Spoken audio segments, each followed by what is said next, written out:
Daily. Taste the Daily.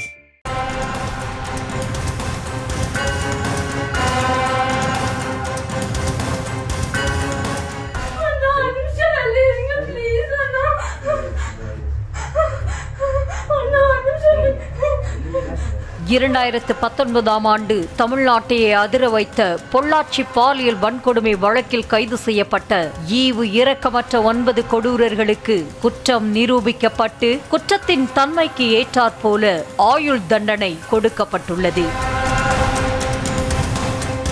கல்லூரி மாணவிகள் தொடங்கி திருமணமான குடும்ப பெண்கள் வரை பல பெண்களை ஒரு கும்பல் காதல் வலையில் விழ வைத்துள்ளது. பின்னர் அவர்களை பாலியல் வன்கொடுமை செய்து அதை வீடியோவாகவும் பதிவு செய்தது அந்த கொடூர கும்பல். அந்த வீடியோவை வைத்து அந்த பெண்களை மிரட்டி தொடர்ச்சியாக பாலியல் வன்கொடுமை செய்து வந்துள்ளனர். இந்த விவகாரம் வெளியில் தெரிந்தால் மானம் போய்விடும் என்று எண்ணி பாதிக்கப்பட்ட பெண்கள் தங்களுக்கு நடந்த கொடுமையை வெளியில் சொல்ல முடியாமல் பயந்து வந்த நிலையில் அண்ணா என்ன அடிக்காதீங்கண்ணா விட்டுருங்கண்ணா என்று இளம்பெண் ஒருவர் அலறும் வீடியோ 2019ஆம் ஆண்டு வெளியாகி தமிழ்நாட்டையே அதிர வைத்தது.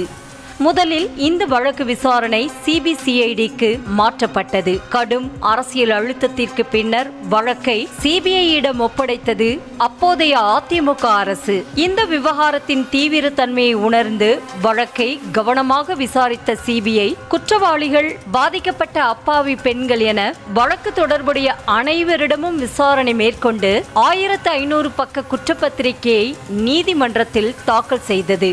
இந்த வழக்கு விசாரணை முழுவதுமாக முடிவடைந்ததை அடுத்து குற்றம் சாட்டப்பட்ட 9 பேரும் காலை 8:30 மணிக்கு நீதிமன்றத்திற்கு அழைத்து வரப்பட்டனர். இந்த நிலையில் கோவை மகளிர் நீதிமன்றம் சரியாக 10 மணிக்கு மேல் வெளியான தீர்ப்பில் கைது செய்யப்பட்ட 9 பேரும் குற்றவாளிகள் என்று நீதிமன்றம் தீர்ப்பளித்தது. மே 13ஆம் தேதி மதியம் 12:55 மணி அளவில் குற்றத்தின் தன்மையை பொறுத்து அந்த 9 பேருக்கும் தனித்தனியாக ஆயுள் தண்டனையை அறிவித்தது. அதில் முதல் குற்றவாளியான சபரிராஜனுக்கு 4 ஆயுள் தண்டனை விதிக்கப்பட்டது. இரண்டாவது குற்றவாளியான திருநாவுக்கரசருக்கு 5 ஆயுள் தண்டனையும், மூன்றாவது குற்றவாளியான சதீஷுக்கு 3 ஆயுள் தண்டனையும், நான்காவது குற்றவாளியான வசந்தகுமாருக்கு 2 ஆயுள் தண்டனையும் கொடுக்கப்பட்டது.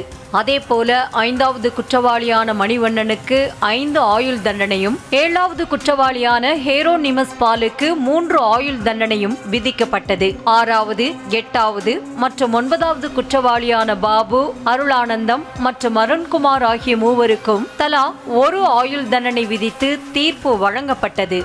அது தவிர இந்த 9 குற்றவாளிகளுக்கும் ஒட்டுமொத்தமாக 1,56,000 ரூபாய் அபராதமும் விதிக்கப்பட்டது.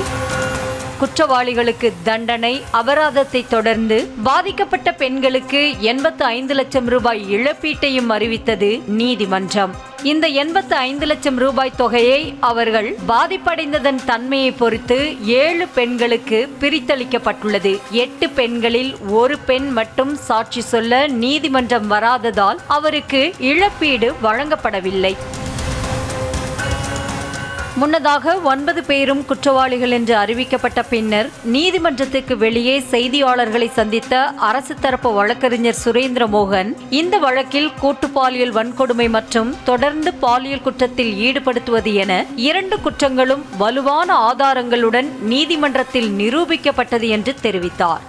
வழக்கில் விசாரிக்கப்பட்ட 48 பேரும் இறுதி வரை பிறல் சாட்சியாக மாறவில்லை. பாதிக்கப்பட்ட பெண்கள் அனைவரும் எவ்வித அச்சமுமின்றி தைரியமாக சாட்சியை தெரிவித்தனர் என்று கூறிய அவர், விஞ்ஞானபூர்வமாக அழிக்கப்பட்ட ஆதாரங்கள் பலவற்றை தொழில்நுட்ப உதவியுடன் மீட்கப்பட்டது என்றும் இந்த வழக்கில் மின்னணு சாட்சியங்கள் தான் குற்றவாளிகளுக்கு தண்டனை பெற்றுத்தர முக்கிய பங்காற்றியது என்றும் தெரிவித்தார். பாதிக்கப்பட்ட பெண்கள் குறித்த தகவல்கள் வெளியில் கசிந்துவிடக் கூடாது என்பதில் சிபிஐ மிகவும் கவனமாக இருந்தது என்றும் அவர் கூறினார்.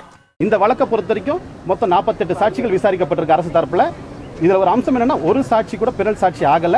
எல்லா பாதிக்கப்பட்ட பெண்களும் பயமின்றி சுதந்திரமாக வந்து சாட்சி சொல்லியிருக்கிறாங்க.